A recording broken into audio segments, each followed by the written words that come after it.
the perspective of the way I blew up from the streets, everybody feel like this guy not bad. No, I'm not rough, I'm not portable. Thank God it's Friday. Biola is here and I am here. And Biola's enemies were really chasing him because Biola sometimes accumulates a lot of enemies. You know what I mean? I mean, for the right reasons, though. Is it really? For the right reasons. I might say things that might not be politically correct from time to time, but it doesn't mean that I don't wish you well. I do wish you well. So if you're listening and you're my enemy, Baba, just I beg, forgive me. Oh, okay. Yeah.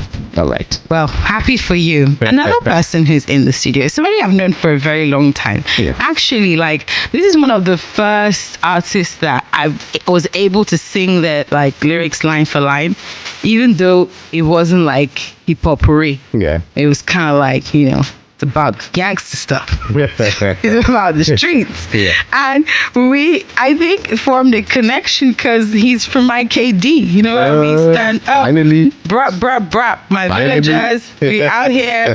IKD representing. Yeah. Woo! The corridor got way. Repping the set.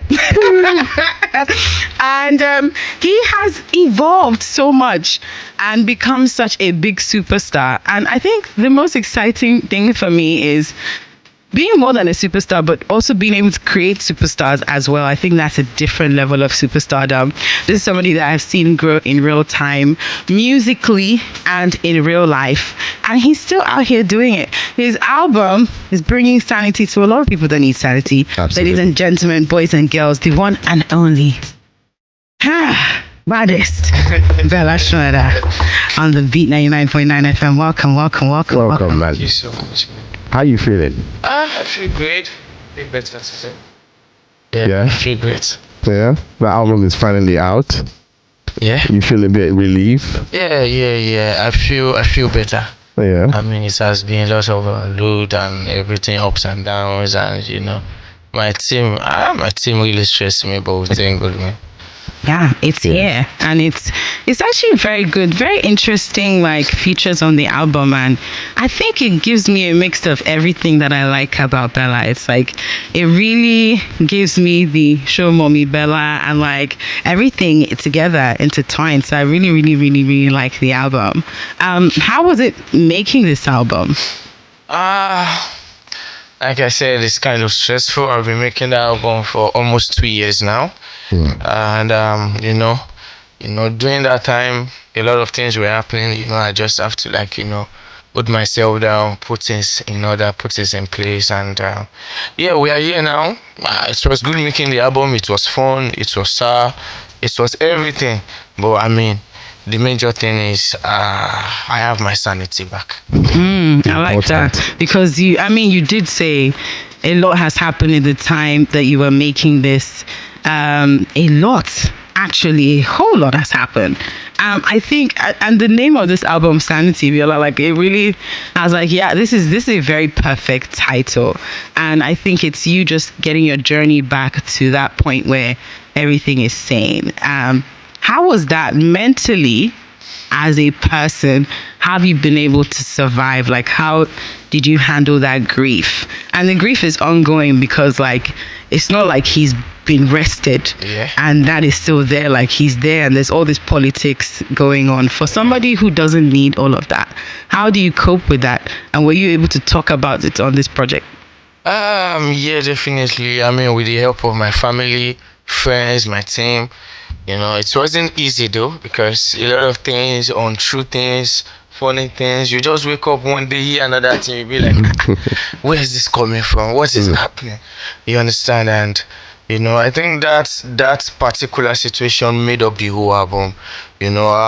Song like Pain on the album, song like Appraiser on the album, song like Sanity on the album, they speak, for that moment in time. They speak for the struggles, they speak for the pain and everything. And I feel like I'm here now, and it's way forward from here.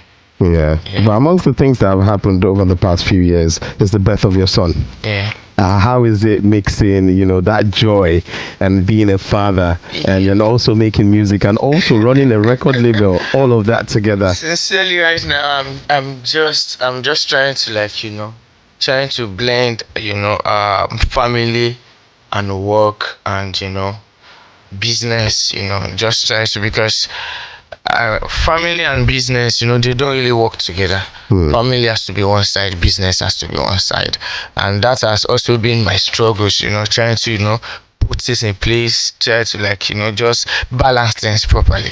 You understand?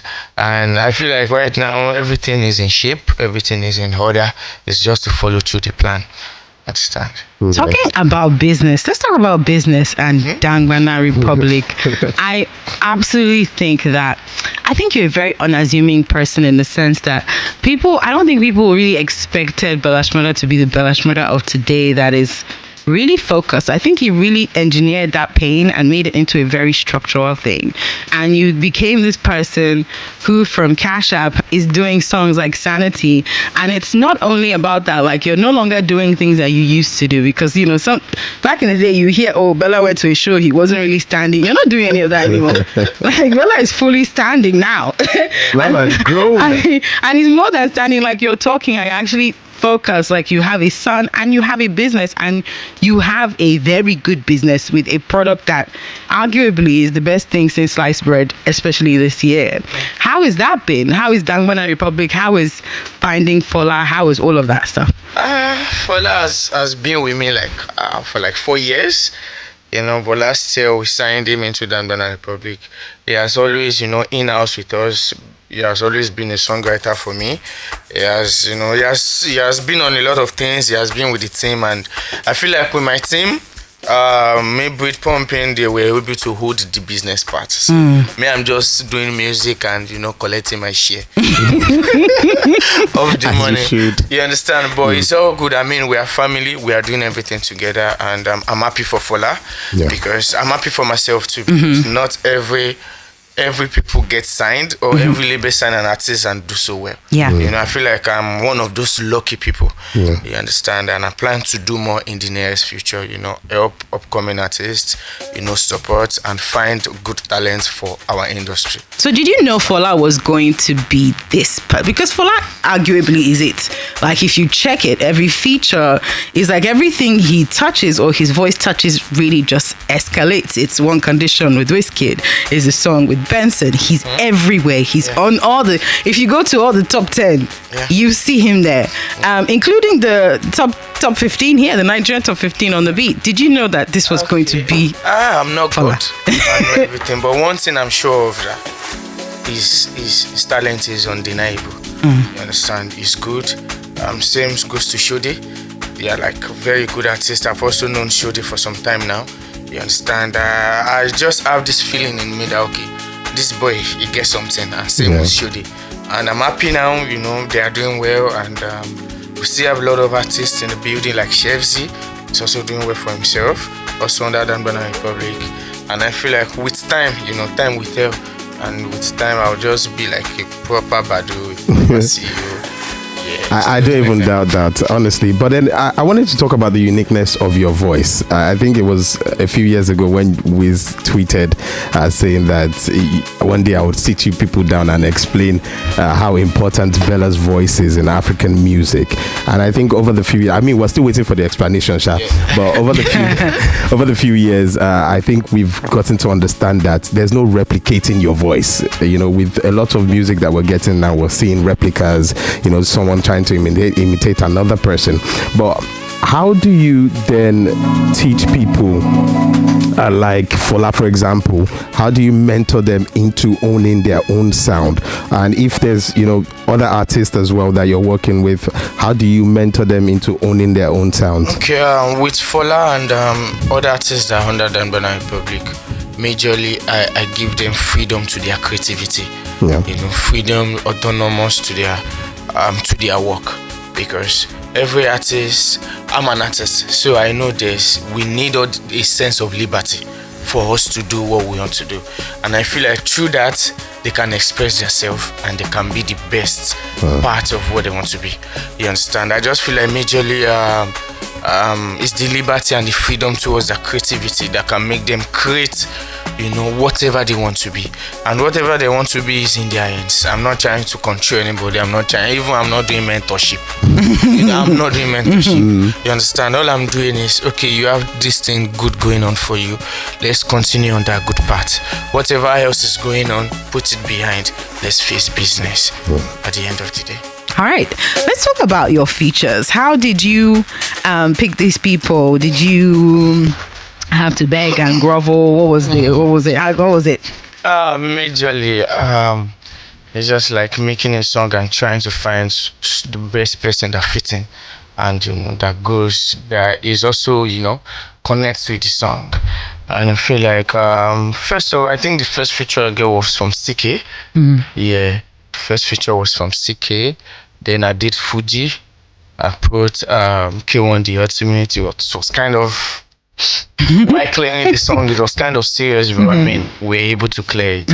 I mean, it's not is for me, it's just like people I love personally. People I really love their work, and I also want to work with them. Like the likes of TaymiB Biola, he has always been one of my favorites from the streets. Shout out to Kumi. Yes, Kumi came to the studio. I mean, maybe it made that happen. They had to call Kumi that he should come, and right there on time, on the spot, we did Sanity. I mean, we connected so great, and everything was cool. And shout out to everybody on the album. Thanks for making my album a good one. God bless you guys, and yeah, I'm just happy.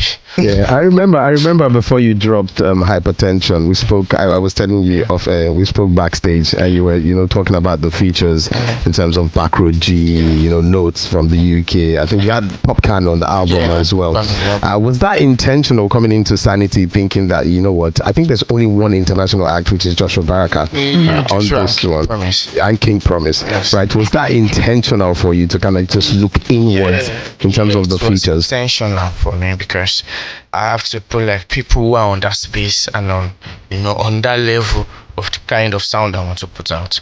So it was intentional having TaymiB, Kumi, and all of these people. You understand? It was things I planned for, and it actually worked out. You understand? The one I didn't actually plan for was King Promise. So yeah, I was not even expecting him to send back his vocals or whatever. So just one night he just sent back. So we just have to fix everything together, put it in the album, because it can always. It's King Promise is holding down Ghana, so definitely it should be on the album for the business part. I love that. I really like that.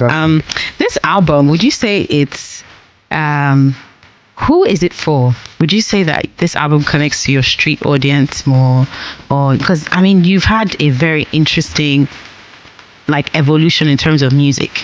I think you really started off with the street sound with songs like Cash App, and if you I bet you can't walk the streets because you are the voice of the streets. I would say with songs that the streets really really really connected to on a deeper level, and I think that's why I actually even connected to Bella Shmurda, because your lyrics actually hit hard, they hit home, because a lot of people can relate to that. And then you became this other artist where you were just having a good time. I remember that, but even the lyrics, I said even your lyrics changed. I go Egypt, I go this, I was like, yeah, Baba has come. Exactly. You moved from that to this album where you're just like, I've been through things, guys. Life has happened. I'm now a dad. I've lost some friends. I'm now doing business and I'm doing all these things. Do you think that this album caters to that? Or would you still say you're very much speaking to the streets? Definitely. I've not left the streets. I'm still on the streets, and I feel like only with experience you can evolve. You understand? And with my audience, I feel like they are evolving with me. It's when the artist grow, the fans grow. If the artist doesn't grow, the fans will be stuck in the past. So I feel like my audience from the streets are still there, and the new ones that are coming in is suitable for them. You understand? And I feel like everybody wants to go international. Most of our African artists, everybody, America, London. But what's the essence of the London and America when your people back home doesn't even connect with your music. So while making this album, I was like, okay, I will be on the fence. Home, go enjoy. Yankee, they go enjoy. So that way, you understand, I still have both fans sticking with me. So it was intentional. All right. I want to know one last thing. How do you like keep your sanity? Like, what do you physically do? Because you don't do some things you used to do anymore, even though I heard them on this album. But how do you maintain? Do you jog? What do you do? I know what Biola does. I mean, which of us are you talking about? I think I see. Okay. But before you go, I know you've done a lot of interviews and podcasts and all of that. What's one thing people still don't know about you, like the inner Bella? I feel like they don't know I'm a reserved person. I'm actually reserved. I feel like the perspective of the way I blew up from the streets, everybody feel like this guy not bad. No, I'm not rough, I'm not portable. It's up, guy. Somebody said to me that you actually take your time out to like put pen to paper, like you don't even use your gadgets and all of that, like you journal things. Yeah, how at some important point do you think that I is? just left the phone and started writing on the book, on my journal, and trying to jot things down, because with this digital something, it's easier to forget things. So I went back to the orthodox way I used to do. Writing things on my book, on my paper. That way it gets to stick to me. You understand? I feel like it's working well for me. Yeah, I do that too. Yeah. That paper is real. Yeah. When you write on paper, You will not forget. You will definitely not forget. I wanted to ask this question because I was thinking about it personally myself. Because you want to blow at the end of the day, like when you haven't blown, that's all you think about. And you think when you blow, everything sort of is fixed because you have money. So when I blow, I can buy shoe, I can buy car, I can buy house, I can pay school fees. So I will not be sad. Now that you've blown, what's that one thing that success has not actually given you? I think one thing success hasn't changed about me is purpose. It's purpose of doing this music. I'm not just singing for singing sake or make money. I really want to change life.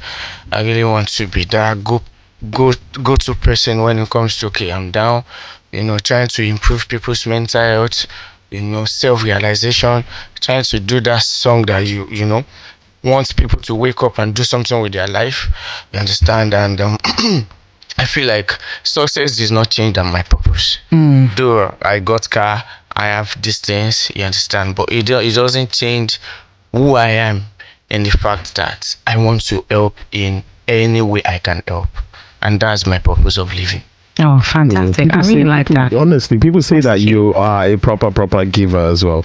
Do you feel like most givers, like yourself, I would consider myself one as well, like we don't necessarily take time out to think about ourselves? Yeah. You think what's the downside of being a giver, do you think? The downside of being a giver is lack. But givers never lack. But they say givers never lack. I think it's about perspective. If you're a giver, you need to change your perspective. Givers these days, They lack. they dry you. Oh no. But I mean, to God be the glory. I mean, according to the scriptures and everything and what I believe in, definitely, at least I have a life full of fun, a reason to live. I have a good space for myself. That money cannot buy. Fantastic. I love it. And I like this. I've loved this conversation so much. I've loved every single interview I've had with Shmurda over the years. And they just keep on getting better. Guys, make sure you listen to the album. It's called Sanity. It's available everywhere. And you're definitely not going to have a dull moment listening to it. Let's make way for the news. The Drive Time Show continues right after this.